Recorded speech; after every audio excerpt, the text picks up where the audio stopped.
Ние имаме генерално проблем со образование, обуки и би рекол главната работа професионалност пред се. Ако вие имате изградено ниво на професионален пристап кон работите, вклучително и суството, ќе ги немате тие проблеми, па ни толку корупција, односно корупцијата ќе се сведе на инциденти, а не на системска.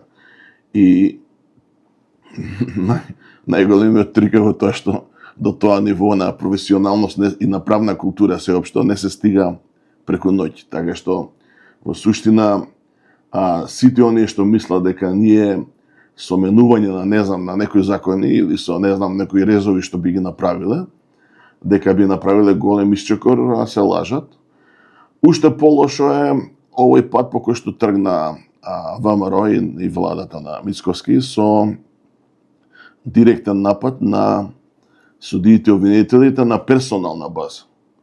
Значи, поаѓајќи од тоа дека, тоа се структури што ја одговарале на претходната власт. Нашиот проблем е дека која било да е партија на власт, она се обидува да влијае врз судовите и обвинителството, да ги користи за своји потреби,